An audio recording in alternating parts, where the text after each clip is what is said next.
Olá, pessoal, sejam bem-vindos a mais um episódio do Conversa de Baia. Eu sou o Alisson e hoje eu estou acompanhado aqui de dois jovens talentos, onde pretendemos conversar um pouco sobre a vida e histórias de quem estuda engenharia de software, ou tecnologia da informação, ou ciência da computação, ou tecnologia de forma geral.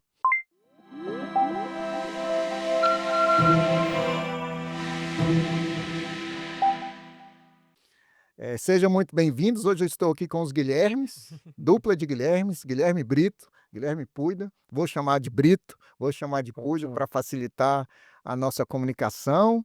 Muito bom ter vocês aqui. Vocês também sejam muito bem-vindos, façam comentários, já deem um like aí no nosso vídeo, cliquem no sininho, é assim que fala, né? Estou ficando mesmo um comunicador da internet, mas estou muito feliz e empolgado com essa nossa conversa de hoje.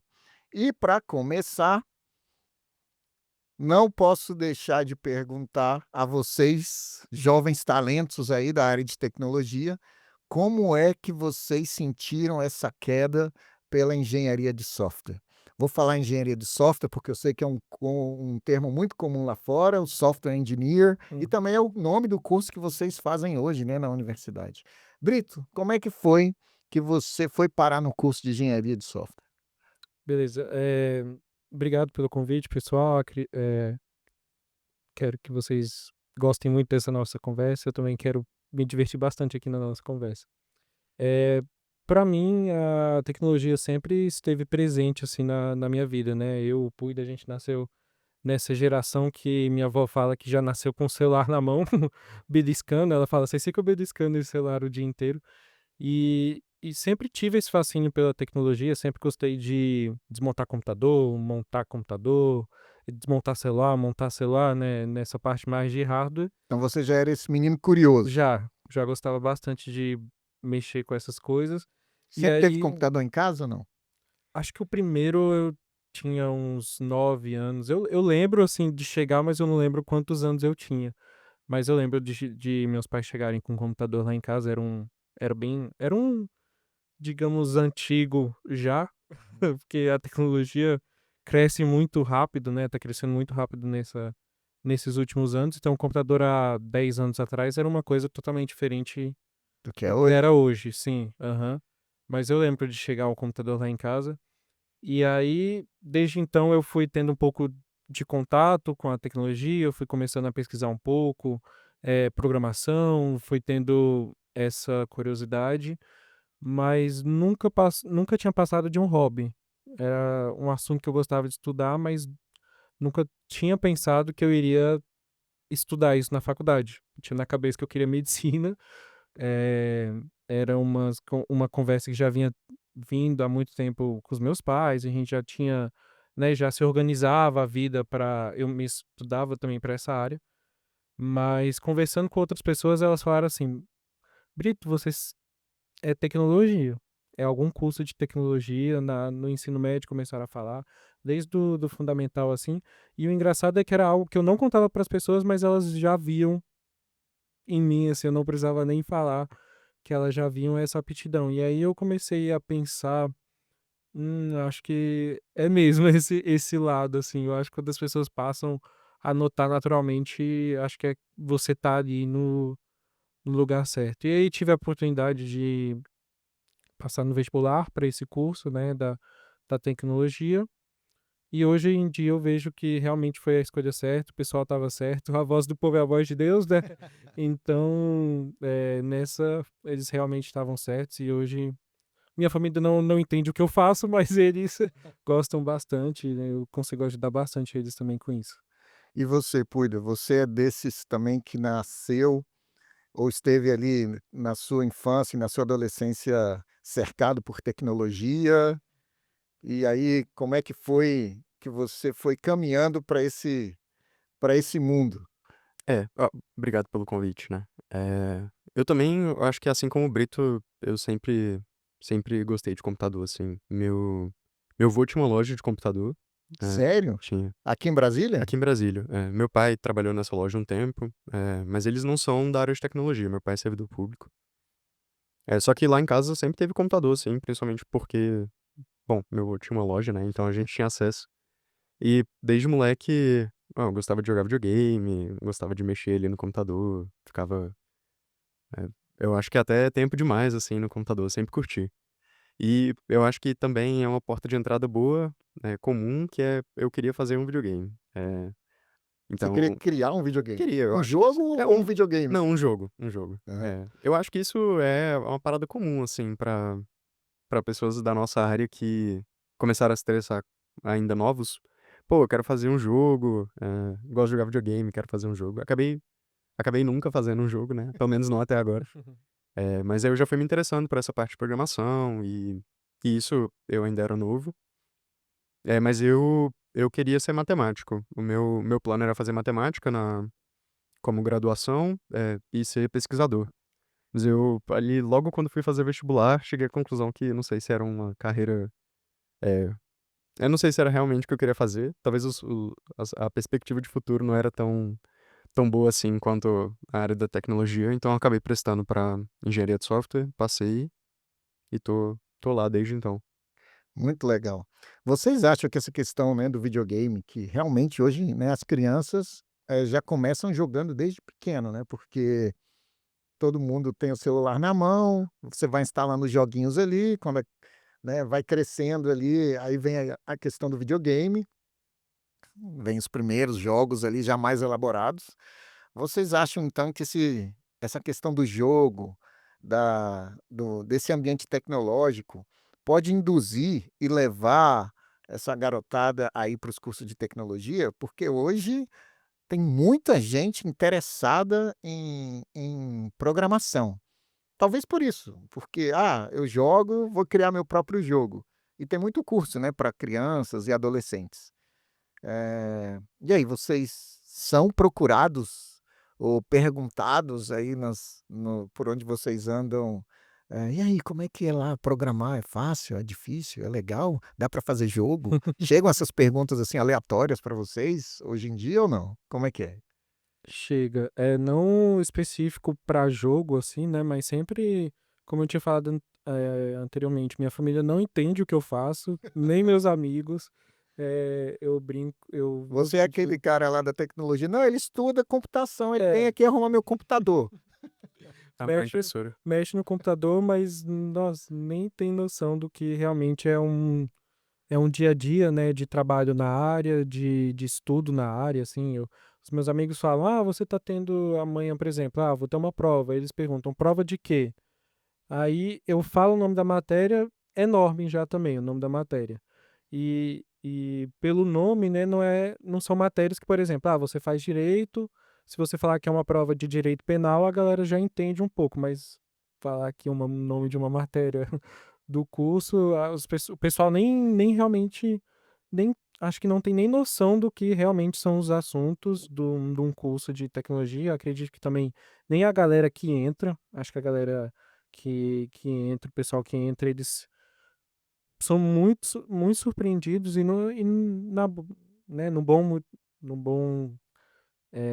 com uma boa razão dos cursos, das matérias que a gente pega, dos tópicos que a gente pega, nem a gente tem noção de que problemas que existem nesse mundo da computação, né, a gente passa a ver alguns problemas que existem.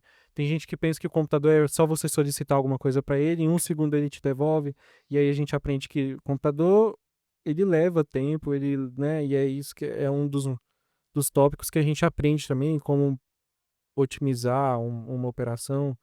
E eu acho que isso é uma das linhas de estudo mais ativas, assim, é como você ter respostas mais rápidas, né, os computadores foram construídos e agora vamos evoluir. Teve a fase de construção, agora tá vindo a fase de evolução aí, mas é sempre várias perguntas.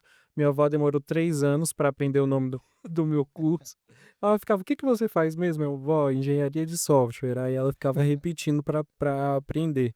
E vocês acham que esses termos diferentes com os quais vocês vão se deparando ao longo de um curso, como é o curso de engenharia de software, ou um curso de ciência da computação, ou engenharia de redes, acaba assustando, eh, os curiosos, assustando as pessoas e prendendo somente aqueles que têm aptidão mesmo para coisa? Eu acho que talvez assuste um pouco, mas assim como qualquer área, tem seus termos específicos, né. Se você vê 2 médicos conversando sobre medicina, são termos que você também não vai entender, né.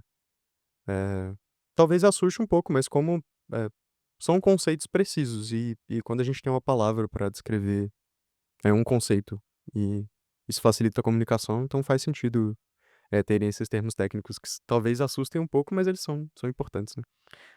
A gente começou falando de videogame. Depois, hoje, todo mundo fala de inteligência artificial, porque qualquer coisa hoje, né, porque é inteligência artificial e tal. E aí, já estão perguntando para vocês como é que é esse negócio de inteligência artificial? Pode.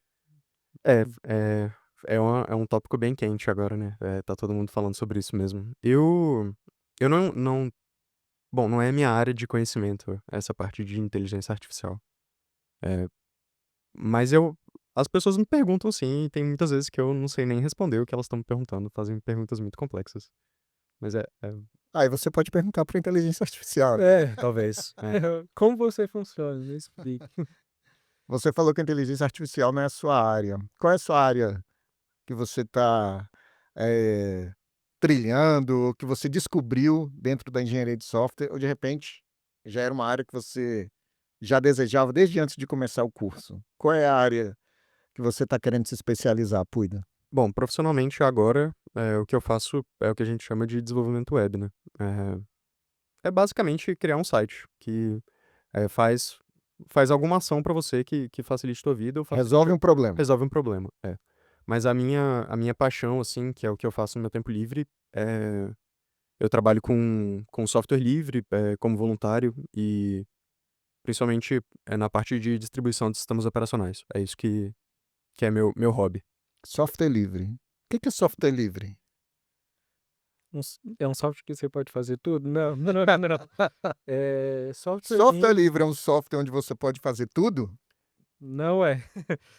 O software livre, né, ele é algumas pessoas até confundem achando que é uma terra sem leis, mas pelo contrário, né, tem muitas diretrizes que regem esse software, mas é uma filosofia, digamos assim, que, né, que pensa que o produto ele deve ser de todos, ele deve ser, O né, produto deve ser de todos. isso, deve Aquele ter software deve ser de aquele todos. software, você deve ter liberdade para, se você caso queira modificar, com claro, algumas licenças, e aí envolve várias licenças aí desse software livre, né, e aí eu puder talvez depois possa complementar, mas que aí que em vez de uma empresa, né, ela deter daquele conhecimento, daquela propriedade intelectual, o objetivo do software livre é disseminar mesmo esse conhecimento, o código do software, né, as suas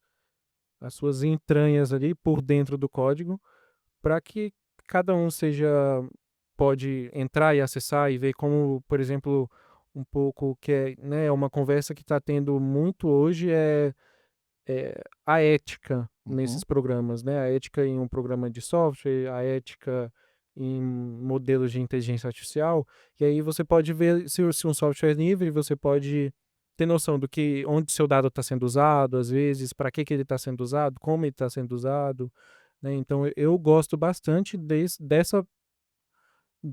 benefício que o software livre traz, eu não sei Então a o gente que eu pode convencionar que o software livre, ele não é um software ou um produto proprietário. Ele é um produto que pertence a todos, como você falou, ou uma comunidade, então deve ter ali eu ouço muito esse termo comunidade.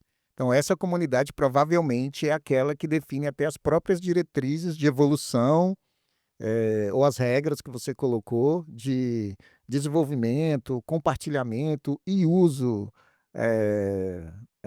daquele software, daquele produto. Seria isso, Puida?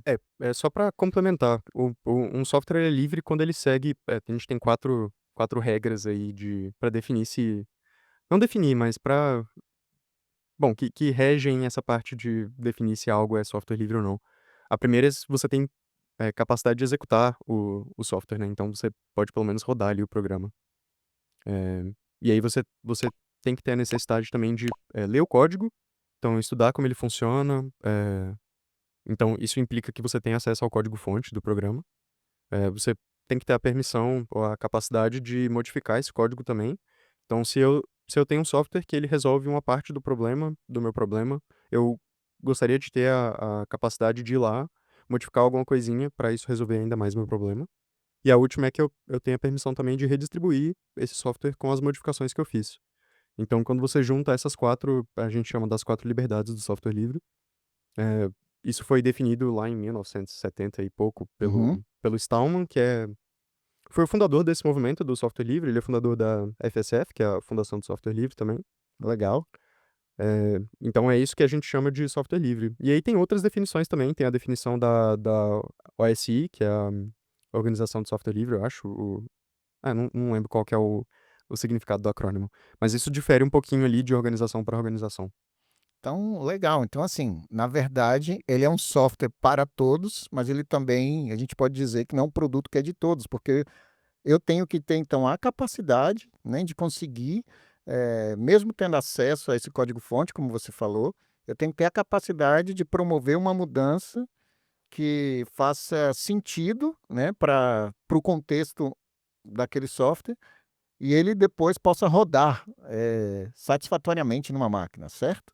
Não, Seria isso? se você modifica, eh, eu acho que o importante é que você é permitido, fazer uma alteração e você é permitido você, redistribuir. Agora se vai funcionar ou se não vai funcionar, isso é problema de quem tá usando. O importante é que você, pelo menos, pode, você tem a liberdade de fazer isso. Muito legal. Então a gente já entrou até falando de código-fonte, a gente entrou na área da programação, que a programação é apenas, nesse mundo da tecnologia, né, ou de engenharia de software, é apenas uma das vertentes ou das áreas que um profissional pode seguir, né, dentro da tecnologia. Eu sei que vocês são programadores. Você programa, Brito, desde antes de entrar na faculdade ou conheceu a programação na faculdade? Eu tive alguns contatos com a programação antes da faculdade, né, como um garoto curioso, como Garoto de programa. garoto de pro garoto curioso, eu, quando eu era criança, tive alguns interesses. Alguns amigos meus faziam um cursinho de informática, aprendiam Java, que é uma linguagem bem conhecida aí no mercado e bem utilizada Ainda na adolescência? ainda aqui em Brasília. Sim, na adolescência, antes de entrar, né, na faculdade, e tive conhecimento, mas nunca um estudo guiado, assim, sabe? Foi mais por curiosidades, vi alguns vídeos ali, mas começou a ficar mais claro mesmo na minha cabeça e realmente produzir código quando eu entrei na faculdade, né? Mas a programação ela tá presente em muitas coisas, né? E eu também tive a curiosidade quando eu comecei a ver alguns robôs no Telegram construídos também com programação. Eu falei, eram alguns joguinhos também de tabuleiro que o pessoal fazia os bots no Telegram e aí você poderia jogar, né, de forma online ali, esses jogos. E aí eu fiquei, nossa, que legal. Sempre gostei também de jogos de tabuleiro, é um hobby meu na vida, assim, no tempo livre. E falei assim, nossa, que legal, deixa eu ver se eu consigo produzir. Não é um jogo de videogame, mas né, é um jogo de um jogo virtual ali. E aí também tive essa curiosidade, mas nunca consegui levar esse projeto à frente. Quem sabe agora que eu tenho esse aprendizado mais direcionado que eu tive quando eu entrei na faculdade, mas foi antes da faculdade que eu tive esse contato com Legal. a programação. Puira, você já é um profissional, né? Você já está atuando no mercado de trabalho, mas ainda está, né? Aí já está chegando aos finalmente aí da sua graduação. Como é que tem sido conciliar essa vida de estudante, né, universitário, mas também já de um analista de sistemas, de um programador, onde você já está ali envolvido, né, com o ambiente profissional. Então, como é conciliar esse ambiente acadêmico e as obrigações de um estudante e esse ambiente profissional e as obrigações de um profissional, de um programador, de um criador de software? Não é algo trivial, né? Principalmente porque, como eu e o Brito, a gente estuda numa faculdade federal, é, assume-se que ser um estudante é a nossa única obrigação, né? Pelo menos é isso é assim que a universidade vê. Então, é um curso de período integral, aula de manhã e de tarde, muitas tarefas extra-aula também, né? Muita coisa para fazer fora do horário de aula. Assim como você comentou, como a gente também é profissional, assume-se que a gente vai dedicar ali a nossa carga horária para atividades profissionais. Então o dia acaba sendo bem curto, né? Você tem muita coisa para fazer e pouco tempo para fazer tudo isso. Mas o legal de fazer ter essas duas ocupações de maneira concorrente é que você aprende coisas muito diferentes na universidade e no ambiente profissional. É, E você consegue aplicar o que você, aprende no ambiente acadêmico na sua vida profissional e vice-versa? sim. Você consegue levar elementos da sua vida profissional para a sua vida, acadêmica? Sim. Claro que não é tudo, né, não é tudo que você aprende na universidade que vai ser aplicado no ambiente profissional e a mesma coisa vale para o contrário. Mas sempre tem alguma coisinha ali que você: "Pô, aprendi isso aqui numa aula e isso aqui faz todo sentido para resolver um problema que eu tô tendo no trabalho". Ou: "Ah, eu já fiz isso aqui no trabalho, eu sei como é que resolve, então eu consigo aplicar isso num problema que eu tenho na universidade", por exemplo. Então tem essa troca legal de experiências nos 2 ambientes, mesmo, algumas vezes os tópicos sendo completamente diferentes, sempre dá para aproveitar alguma coisinha ali, outra coisinha aqui, eh, pra facilitar a vida nos 2. Muito bom. Eh, Vocês têm experiências internacionais, isso é muito legal. Eh, e eu quero conversar um pouquinho com vocês sobre isso, porque vocês já estiveram em outros países, levados pela tecnologia, levado por causa da engenharia de software, eh, mas são experiências, totalmente diferentes. E, Brito, você foi parar na Alemanha. Uhum. Eh, Como é que foi que você chegou lá? Parece que foi um programa da sua universidade, como é que foi isso? Isso, eu sempre tive um sonho de fazer intercâmbio, né, via as pessoas ou indo ou gostava muito de assistir vídeos de high school, quando o pessoal, né, quando eu estava no ensino médio, eu gostava muito de ver a rotina do pessoal lá, e aí sempre foi esse desejo. Mas sempre foi um sonho que eu tinha, mas aí, né, a vida corrida também, as oportunidades não foram aparecendo para, né, fazer essa Para ir lá para pra ir fora? lá para fora, mas nem por isso esse sonho morreu dentro de mim. E aí eu tomei conhecimento de um programa de intercâmbio da UNB, que semestralmente ela leva alguns estudantes, né, para outros países e para outras faculdades que eles possuem parceria, para fazer justamente essa graduação sanduíche. O pessoal pode O que é uma graduação sanduíche? uma graduação sanduíche, né, ela é uma graduação onde você pode ter períodos de estudo em locais diferentes, né, em momentos diferentes. Então, começar um pouco a graduação aqui, depois fazer um período fora, ou do Brasil, ou até mesmo dentro do Brasil, mas em outra universidade. Tem um programa muito legal da União Europeia que você faz um mestrado de 2 anos e cada semestre você passa em um país diferente. Então, é bem, bem interessante esse programa. Então, né, graduação sanduíche seria isso, você fazer Um conjunto de um atividades que você conjunto. encaixa no meio do curso que você está fazendo. Isso, aham. Certo. E aí tem alguns que passam mais tempo, outros menos tempo. Eu passei 7 meses nesse programa e foi muito bom, assim, eu tive oportunidade de estudar alguns assuntos da inteligência artificial, que foi uma pergunta que você tinha feito. Eu não tinha conhecimento dessa inteligência artificial e as pessoas me perguntavam e eu não sabia responder também, né, e aí acabei falando assim: "Ah, gente, deixa eu ver, tenho curiosidade também nessa área, nesse assunto, qual da tecnologia que a gente que estuda não tem, né?". Eu acho que tudo que surge de novo a gente quer dar uma estudada, são muitos termos e a gente quer saber todos. pessoal também pergunta, né?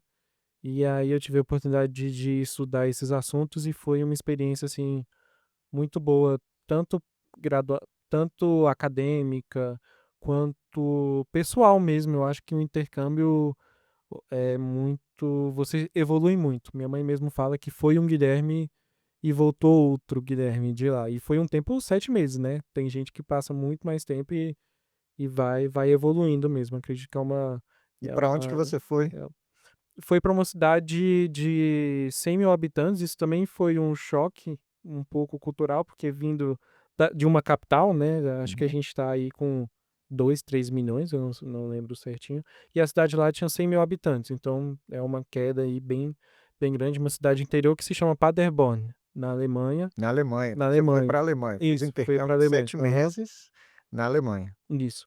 E é uma cidade um pouco ali mais para o norte, quase perto já da Holanda.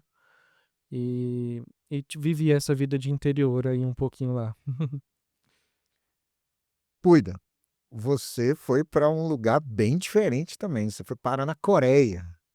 Na sua primeira experiência internacional como profissional e acadêmico de tecnologia. Por que que você foi parar na Coreia? Como é que é isso? Eu comentei mais O cedo que que você que foi fazer lá? eu comentei mais cedo que o meu hobby é essa parada do software livre e, eh, tem comunidades muito fortes para projetos específicos. O projeto que eu participo é o Debian, que é um sistema operacional livre. Eh, eu sou desenvolvedor Debian agora, que é um grupo, não sei, umas 900, 800 pessoas que, bom, são membros oficiais do projeto, então tenho lá meu e-mail @debian.org. E todo ano tem Você uma faz confe parte agora desse grupo de aproximadamente 900 profissionais no mundo inteiro que implementam em cima do Debian, ou isso, que evoluem o sistema operacional. isso, a gente mantém o sistema operacional, então, todo mundo que tá usando o Debian, tá usando o fruto do nosso trabalho. A gente Muito legal. foca em manter uma distribuição estável e deixar a vida dos usuários o mais fácil possível. Uhum. Aí todo ano tem uma conferência, desse projeto, é a DebConf, e cada ano ela ocorre num país diferente. E aí 2024, que foi o primeiro ano que eu fui, ela foi em Busan, na Coreia do Sul. Então foi por isso que eu fui. Eu já contribuía para o projeto na época.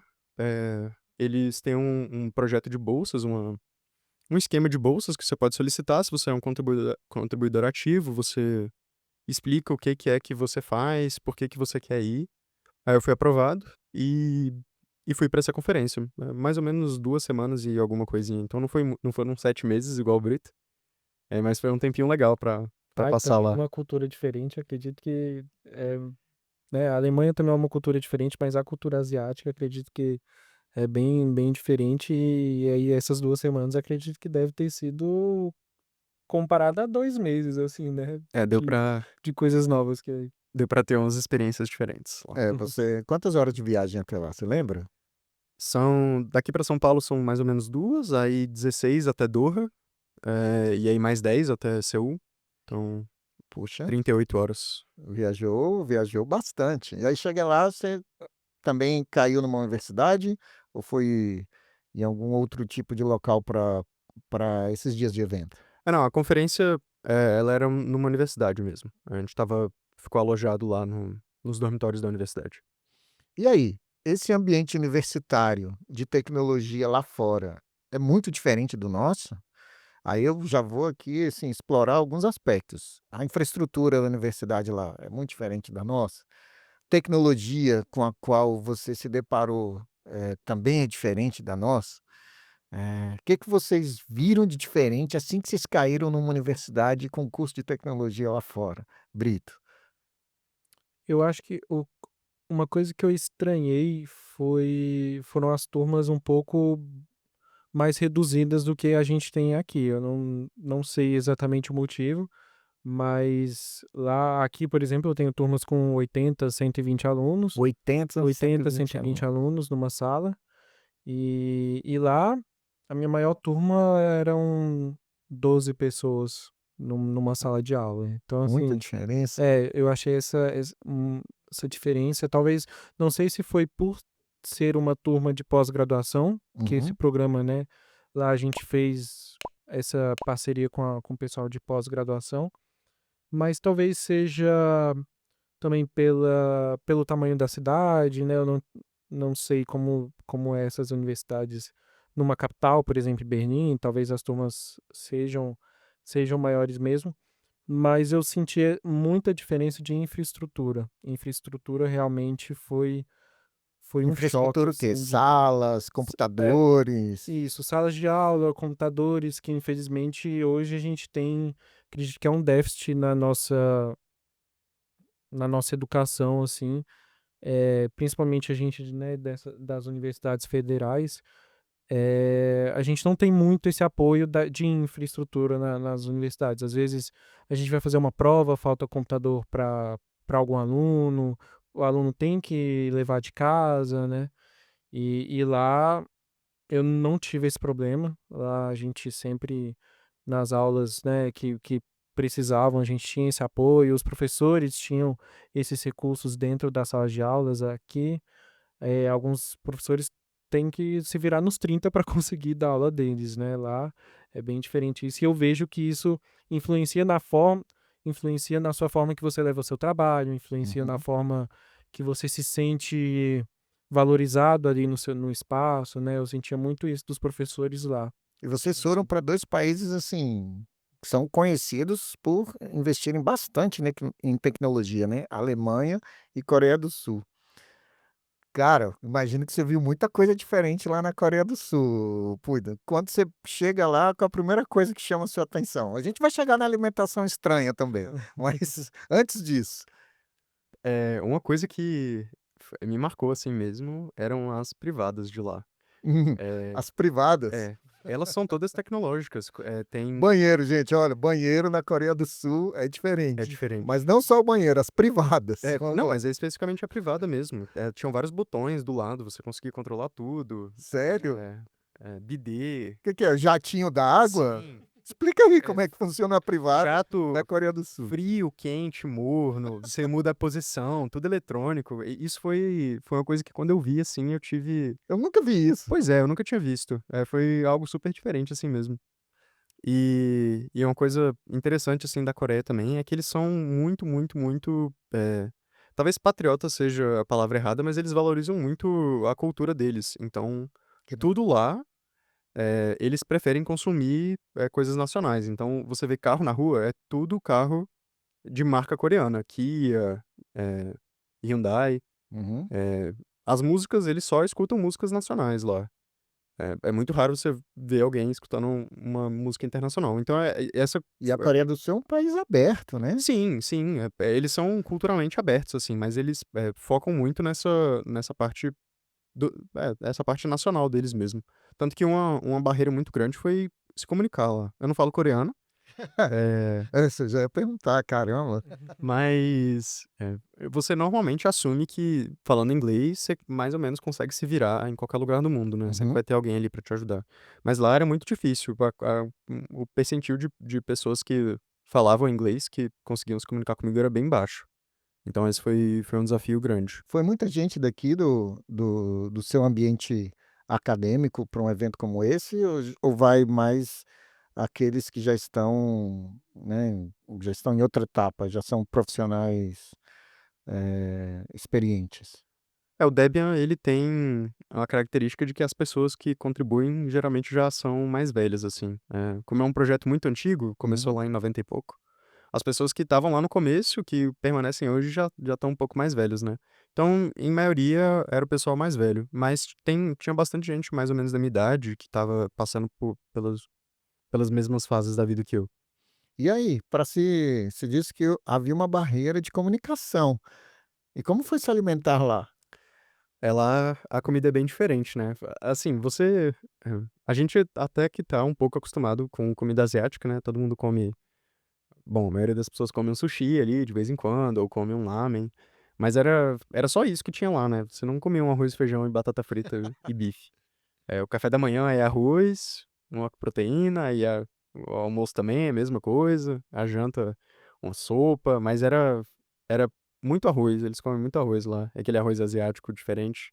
E tudo bastante apimentado também. Não foi um problema pra mim, porque eu gosto de pimenta, mas Aham. pra quem não gostava, era bem difícil. Qual foi a coisa mais estranha que você falou assim: "Caramba, eles comem isso aqui"? Tem eles têm um prato, um é um prato que você não come todo dia, mas ele vende nos mercados, assim, que é polvo, imediatamente após ser morto. Hã. Então você pega o polvo do aquário, mata ele, corta assim, e aí os tentáculos ainda estão se mexendo, as ventosas ainda estão grudando, e aí o pessoal manda pra dentro lá. E aí, teve coragem? Eu não tive coragem não, esse eu evitei de comer. Falam que é até perigoso, porque as ventosas ainda estão Sério? grudando, então tem gente Hã. que engasga e não consegue respirar, porque gruda na garganta. Então eu preferi evitar passar por esse sufoco a 36 horas de avião de casa, né. E qual foi a 36 horas de avião, mas você comeu alguma coisa diferentaça lá, Comi, que aqui ninguém comeria? eu comi, mas não era da Coreia, né, que como, vai o pessoal de todo lugar do mundo, teve um mexicano que foi e levou uns grilos secos. Grilo seco. Aí eu provei o grilo. É é ok, se ele tivesse bem sequinho seria melhor, mas ele tinha uma gosminha no meio, aí não foi muito agradável não. Mas dizem que é a proteína É a proteína do do, futuro, do é. futuro, né? O que mais te surpreendeu de diferença cultural quando você chegou nessa cidade do interior da Alemanha? Ah, total. Certamente foi o jeito alemão de ser. Realmente é um choque com o jeito brasileiro de Como é que é ser. esse jeito alemão de ser? Isso eu acho bem assim. Se você não toma cuidado mesmo, assim, não toma cuidado nas suas falas, como brasileiro, você até pode ser um pouco mal visto lá, porque a gente é esse povo caloroso, a gente é esse povo receptivo. E lá, quando eu cheguei, no primeiro dia, eu já experimentei o jeito alemão de ser, que eu cheguei em Frankfurt e eu ainda tinha que pegar o trem para minha cidade. Eram mais ou menos 7 horas aí a Qual viagem. é o nome da cidade? A minha? É, Paderborn. Paderborn. Paderborn, aham. O nome é Paderborn porque Pader é o rio da cidade, é o menor rio da Alemanha, aliás. Aham. E aí Born porque foi nascido do rio mesmo, Paderborn. E, e aí eram umas 7 horas de Frankfurt. E aí eu peguei o primeiro trem, que isso também foi uma coisa que eu sinto muito falta aqui, que é o transporte público. Lá é muito bem interligado às cidades. E aí eu peguei um trem no aeroporto, cheguei em uma cidade que eu tinha que fazer conexão, acabei perdendo o trem. E aí eu perguntei pro maquinista, né, lá da estação, falei assim, olha, eu preciso ir para tal cidade e eu perdi o trem. Ele e eu acho que eu perdi o trem, falei assim. Aí ele só virou pra mim e falou assim: "É, você perdeu". Aí ficou aquele silêncio constrangedor de eu esperando ele falar o que eu necessitava fazer, porque aqui a gente fala, né: "Ah, não, você perdeu, mas tem aquele outro, tem tal horário, deixa eu ver aqui no meu celular". A gente é esse povo solícito. Lá eles são São mais frios e bem diretos. frios e diretos mesmo. E aí você precisa e são bem também, eh, eles vão levar o que você fala ao pé da letra. Então eu falei: "Eu acho que eu perdi o trem", o que ele me respondeu foi: "É, realmente você perdeu o trem". E aí eu precisei: "Ah, então como é que eu faço para ir em outra cidade?". Então foi isso que eu senti também nas aulas também que, o pessoal é bem mais ali mesmo neles, sabe, assim, aqui a gente você vai numa aula, você já se junta no grupo, você vai, num curso, num curso de um dia você já sai fazendo amigo, já sai pegando o número de todo mundo lá, eu acho lá o pessoal é um pouco mais cauteloso nessa forma, né, em fazer amizades, né, com outras pessoas. Então essa forma mais fria e direta com a qual você se deparou ali na cidade de Paderborn, falei certo? Paderborn, Isso aham. aí. Eles também levam então para o dia a dia, para Levam. as relações interpessoais de forma geral? Como é que é isso? Levam. Eu não sei também um pouco por eu ser estrangeiro, né, lá eles são muito o povo alemão ele gosta de ser alemão, ele gosta de falar a língua alemã, ele São gosta da nacionalistas cultura como os coreanos que o Poida são. comentou. E aí, não sei se foi por esse fato, né, que eu não tive tanto contato com o pessoal alemão, mas é estranho você ver a interação deles no dia a dia, na rua, você se sente, eu não sei como é que o brasileiro, ele é muito diferente, não é à toa que eu estava, são vários outros estudantes também que fazem esse programa pela Europa, né, a União Europeia tem um programa que é o Erasmus, que já é bem conhecido entre os estudantes de lá, já é bem disseminado, e lá as faculdades na União Europeia têm as parcerias e aí levam seus estudantes, faz uma troca em intercâmbio de estudantes, então a faculdade ela já tinha vários outros estudantes internacionais. Quando eu fui, a gente era um grupo mais ou menos de 100 estudantes de vários lugares do mundo, 3 aqui de Brasília, do Brasil também, e o resto era de outros países. E eu fiquei mais amigo da galera latina, do pessoal do México, Os eu latinos sempre conheci se amigos. aproximam, né? Não Sim, tem os jeito. latinos sempre se aproximam. Foi assim, eu não sei. Realmente, o nosso jeito, a gente se dá bem, assim, sabe? Eh, os latinos da Europa também eram muito, muito legais comigo, os espanhóis, os italianos. Então, eu acho que a gente vai se entendendo mais do que com o pessoal mais, esse pessoal mais fechado, né? Mas eles têm as amizades deles, alguns também já estão um pouco mais abertos, principalmente a geração atual, mas eles ainda têm essa forma um pouco mais reservada de se viver. São mais São. reservados. Uhum. Cuida da Coreia para a França. Você acaba de chegar de uma cidade também no interior da França. Qual foi o nome da cidade? É Brest, fica na Brest, costa oeste na da costa França. oeste. Você passou também uma semaninha por lá. O que que essa vivência, ou esse contato com essas culturas bem diferentes, né, a cultura francesa e a cultura coreana, talvez aqui a gente conheça um pouco mais da cultura francesa, né? A gente tem até alguns elementos aqui até no nosso dia a dia aqui no Brasil. Todo mundo aqui já comeu ou já viu um croissant na padaria. Mas o que que essas experiências internacionais acrescentaram no jovem Puida? Eu acho que, o que eu mais tirei não foi nem o fato de ter sido uma experiência internacional. Poderia ter sido aqui no Brasil também, seria a mesma coisa, mas o bom pra mim foi, eh, encontrar as pessoas que eu, correspondo com de maneira remota, né. Porque tem gente que eu tô falando ali quase todo dia, pra, bom, organizar e coordenar as coisas do projeto. E é muito bom vê-las pessoalmente, botar finalmente uma cara no nome, né. Porque tinha gente lá que eu nunca tinha visto, eu só conhecia de nome, das nossas interações que a gente teve, por e-mail ou por IRC. Então essa foi a coisa mais positiva, é encontrar as pessoas que eu falo todo dia, Que estão espalhadas pelo que mundo. estão espalhadas pelo mundo, e tinha algumas coisas que eram mais fáceis de serem feitas pessoalmente também, então, organizar aí o próximo ano de trabalho é extremamente positivo também. Muito Mas bom. o fato de ter sido na Coreia e o fato de ter sido na França não impacta muito nessa parte, né. Poderia ter sido aqui em Brasília, mas se eu tivesse visto o pessoal também seria positivo. Você também se deparou com essa realidade de um povo mais fechado ou de repente o coreano é mais caloroso, é mais animado? Porque quando a gente vê alguns vídeos assim, né, algumas séries assim, a gente percebe ali um pouquinho, né, do jeito de ser do coreano, né, do francês, como a gente falou aqui, a gente, né, conhece um pouquinho mais, eh, por conta, né, do futebol, da cultura francesa, o próprio idioma, a gente acaba tendo um pouquinho mais de aproximação ali com a cultura francesa. Mas você também percebeu essa diferença para o latino, tanto no coreano quanto no francês? Sim, principalmente nos coreanos, eles também são um povo mais reservado, mas, não chegam a serem, bom, talvez isso tenha sido só artefato da minha dificuldade de se comunicar, né. Então é até difícil julgar, porque eu não conseguia falar com ninguém, de maneira muito detalhada. Mas sim, dá pra perceber que eles são um pouco mais reservados mesmo, eles são muito respeitosos também, mas é bem diferente do latino.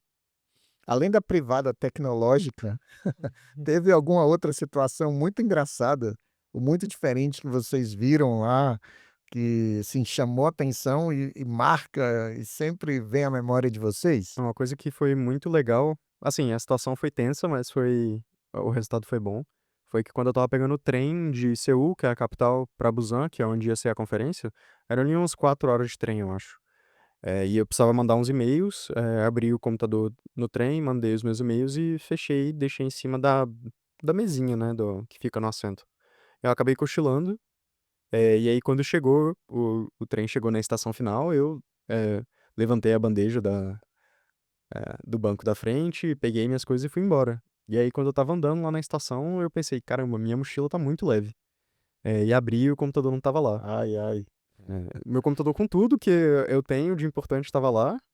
Tudo bem que eu tenho meus backups aí, mas é um saco você perder um eletrônico assim, né.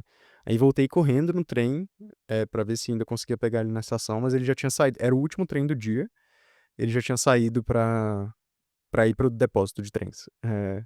Aí caramba, aí lá fui eu, falar com o senhorzinho do Achados Perdidos, que não falava inglês, né. E já era difícil de se Já era comunicar. difícil de comunicar, agora pra eu explicar que eu tinha deixado meu computador no trem, muito tradutor ali no telefone, apontando, mostrando foto. Eventualmente eles entenderam, mas falaram que hoje, tipo, no dia não ia mais ter como fazer nada e me deram, um número de telefone pra eu ligar no dia seguinte. Aí fui pro alojamento, triste, né, que já estava pensando que ia ter que comprar um computador novo. Eh, Já tinha aceitado que ia ter que comprar um computador novo. Eu fui para o alojamento olhando o computador pra comprar lá. Aí no dia seguinte, logo de manhã, assim, umas 8 da manhã, eu falei: "Ah, não vou ligar porque eu não tenho como falar com eles, né".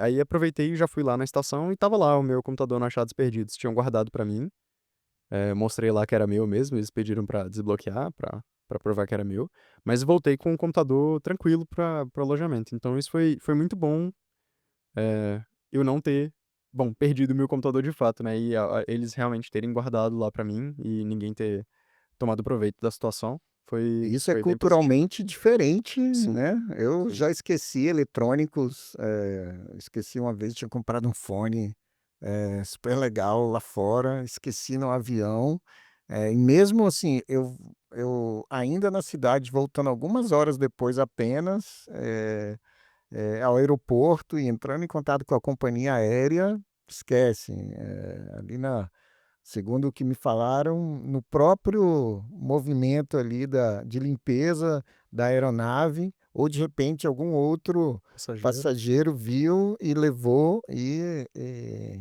perdi mesmo o eletrônico, assim. Então, assim, não é muito comum aqui na nossa cultura a gente recuperar um objeto de valor esquecido. Sim. Eh, E isso é bom ter contato com outras culturas, que eu acho que sempre a gente pode estar aprendendo, né, com outras culturas, elas também podem estar aprendendo com a nossa. E uma coisa que eu pude aprender e tô tentando aplicar na minha vida, é que o brasileiro ele é atrasado, ele é um povo que se você marca 2 horas, 2h30, 3 horas que o pessoal tá chegando, né, tem gente que sai de casa 2 horas pra chegar e a gente já aceitou isso socialmente, a gente já tá meio que preparado mentalmente, já tá, né, a gente se a gen habituou aos a gente se atrasos? habituou ao atraso, acredito eu. E lá é totalmente diferente, assim, eu vamos supor, chegou 10 minutos atrasados, você já perdeu muita coisa, porque realmente eles começam no horário certinho, vão terminar no horário certinho, e eu acho legal esse encontro, né, de culturas, assim, pra gente também ver o que que a gente pode aprender do outro, o que que a gente pode ensinar pro pessoal, né. Eu no final do meu intercâmbio eu pude notar que as pessoas que estavam mais perto da gente, que dos brasileiros, eles se tornaram um povo mais caloroso e eles gostavam bastante, eles gostam, né, dessa nossa receptividade, dessa nossa, e aí eu acredito que todo pessoal gringo que tem contato com brasileiro vira outra vira outra pessoa, e eu acho isso legal, eu acho que sempre a gente tem que ter um equilíbrio.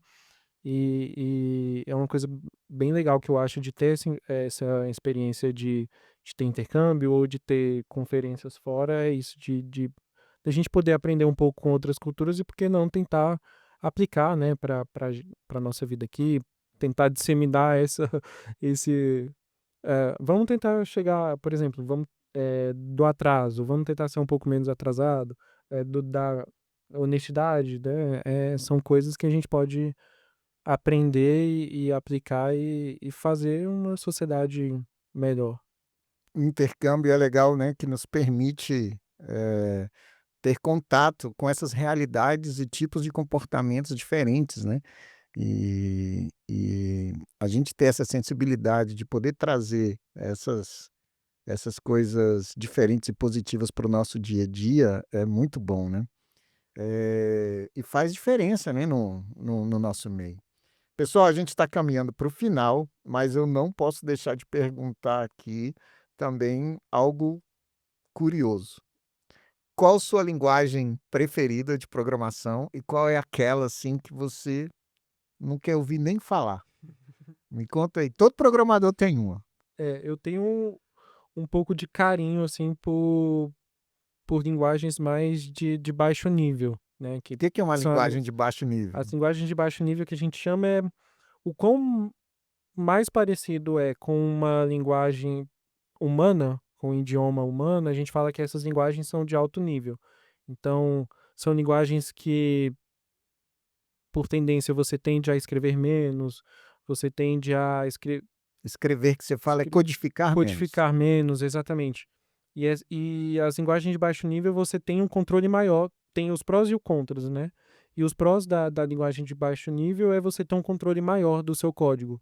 Você tem que escrever mais, você tem que codificar mais, mas justamente para ter esse controle e não deixar na mão da da Da linguagem própria ou tecnologia da em si. própria tecnologia fazer, né, porque, entre você escrever um código e o computador executar ainda tem muitas etapas. Não é aquele código que você escreve que o computador entende. O computador entende só 0 e 1, né, o computador entende só binário.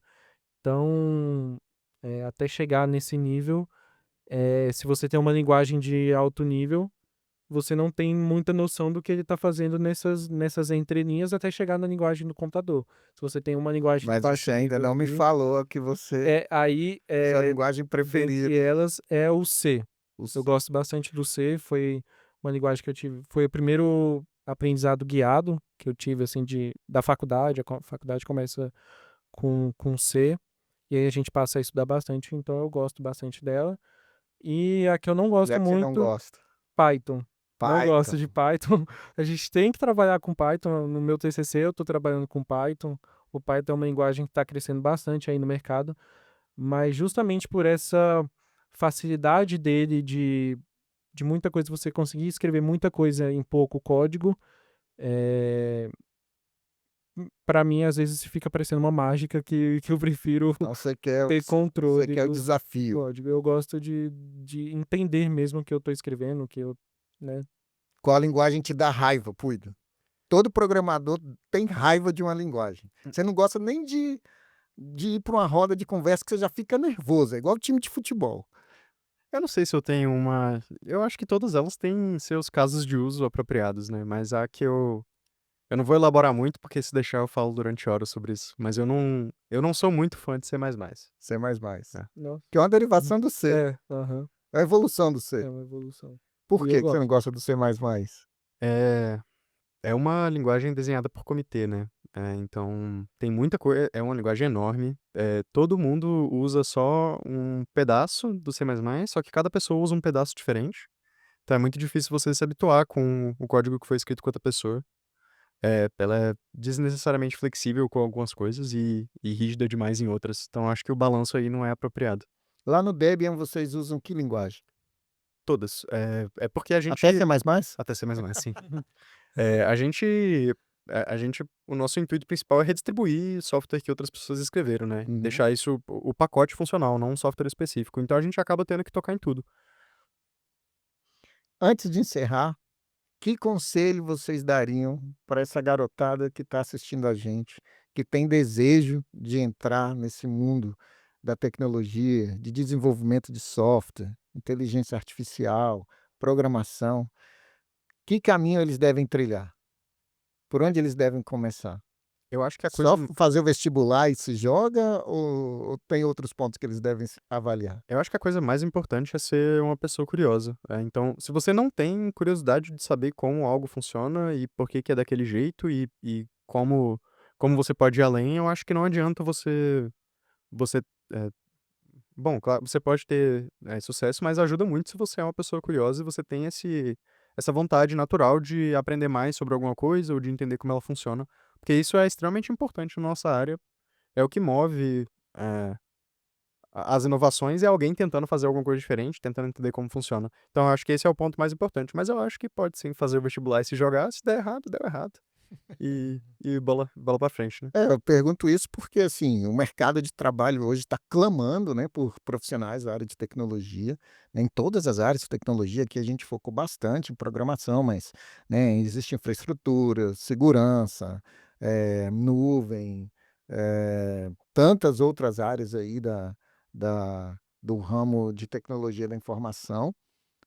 Mas assim, todo mundo fala não, os pais mesmos, né, já estão meio que empurrando também os filhos para essa área de tecnologia, porque tudo quanto é lugar, tudo quanto é portal de notícia, a gente vê sempre muitas e muitas vagas abertas. Por que que essas vagas estão abertas, sendo que você tem turmas de 100 pessoas, estudando contigo ali? Por que que você acha que essas vagas continuam abertas, Brito? Eu acho que está faltando um pouco também de mão de obra especializada também, acredito que quando o curso está muito inflado, como é o caso do nosso curso, acredito que é difícil você realmente, eh, ter certeza de que todos os profissionais ali, né, fizeram o seu papel o seu dever de casa direitinho. Então eu acredito que um pouco é isso do pessoal um pouco também iludido com a área, e aí talvez não tenha essa curiosidade que eu acredito que é o mais importante, é você ler aquilo e: "Nossa, tive interesse, não entendi nada, mas achei legal". Porque às vezes tem muita gente ali que tá ou pela influência dos pais ou, né, pela influência do mercado de trabalho, e acredito que, falta essa mão de obra especializada, dessa mão de obra realmente que entenda, porque é uma área muito grande, igual você disse, tem muitas pessoas que ficam um pouco perdidas, aliás, Vou para que caminho? O que que eu nesse vou mundo, fazer? exatamente. Aí é um conselho que eu dou pro pessoal, é que pesquise também todas as áreas tenha um pouco de conhecimento, em todas as áreas, para você ter noção em que mundo que você está entrando, né, ter noção do tamanho desse universo e quais caminhos você pode trilhar. Às vezes você pode não gostar de programação, mas nem por isso você tá no curso errado, né. Às vezes você só tá estudando algo que não faça sentido ali para você, mas que tem outras coisas do curso que vão fazer. Então, acredito que seja isso, essa vontade mesmo de mexer com programação. Isso é difícil, acredito eu. Então, para aquele aluno ou para aquele jovem que está querendo entrar, o lance é gostar de resolver problemas, Uhum. ser curioso, pelo que vocês comentaram, e também se especializar. Então essas vagas estão abertas porque realmente falta especialização, né, no nosso meio, no meio da tecnologia, ou seja, não basta apenas o curso de graduação, né. Eu preciso, dentro das diversas áreas que a tecnologia nos oferece, me especializar. Talvez, então, aí é que estão as melhores oportunidades na nossa área. Vocês concordam E com não isso? precisa ser nenhuma especialização formal, a gente Uhum. não tá falando de fazer um mestrado ou fazer uma pós-graduação, Hum. claro que isso é interessante ainda, mas o importante é você, ter o conhecimento sobre alguma coisa específica e conseguir demonstrar que você sabe aquilo. Como, por Agora exemplo, numa linguagem de programação.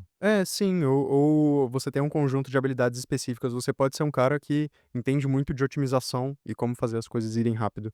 Isso é uma habilidade nichada que não é muita gente que tem, então isso vai ser bem visto por quem quiser te contratar. Mas, eu não sei se é comum ainda, eh, que empresas e que o mercado realmente, precise de qualificações formais, assim. Verdade, eu tenho visto, né, até LinkedIn e nas outras plataformas, começou-se a falar: "Ah, hoje não é necessário você ter uma graduação, basta você ter algumas especialidades". As especialidades seriam essas? Habilidades específicas, especialidade numa linguagem de programação ou no sistema operacional? uma certificação. Eu ouço muito essa questão de, procura se um profissional tem certificação Y, X ou Z. Seria por esse lado, Brito? Eu também digo que é sempre você estar curioso em buscar e não só ficar ali no que você aprende, que é um universo muito pequeno do que realmente é e você consegue aprender numa universidade e do mercado de trabalho, né? Então, acredito que é sempre você ser curioso mesmo, sempre volta à pauta da curiosidade. Você tem que ser uma pessoa curiosa, você tem que ser uma pessoa que gosta de resolver problemas. E hoje em dia eu não vejo tanto essa necessidade dessas certificações. Já foi antigamente quase que um requisito, assim, né? Era muito pedido. Muitas pessoas que estão na área há mais tempo, você vai perguntar para elas, quase todas vão ter, e eu não vejo tanto essa necessidade hoje em dia. E acredito que é isso, é você sempre estar aí estudando e buscando no seu tempo livre também estar lendo, porque é uma área que cresce Tá crescimento. muito rápido, Tudo muda. e você dormiu num dia, no outro já descobriram uma coisa nova que você tem que ler, e eu acredito que se você não é essa pessoa, é um pouco difícil você acompanhar a área da tecnologia, é uma área que cresce muito rápido.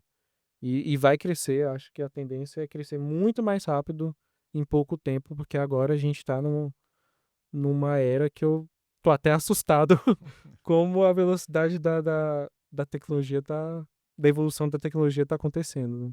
Excelente. Pessoal, quero agradecer a presença de vocês. Eu que agradeço o convite, cara. Quero agradecer a conversa. Espero que vocês que estejam assistindo, ou que vão assistir em algum momento, sintam-se inspirados aqui por esses 2 jovens talentos aqui da área de tecnologia. Então, desejo, assim, muito sucesso a vocês. Compartilhem esse conteúdo, compartilhem esse material e a gente se vê no próximo Conversa de Baia. Grande abraço, Brito. Grande Obrigado, abraço, obrigado, Cuida. Obrigado. Até logo, pessoal.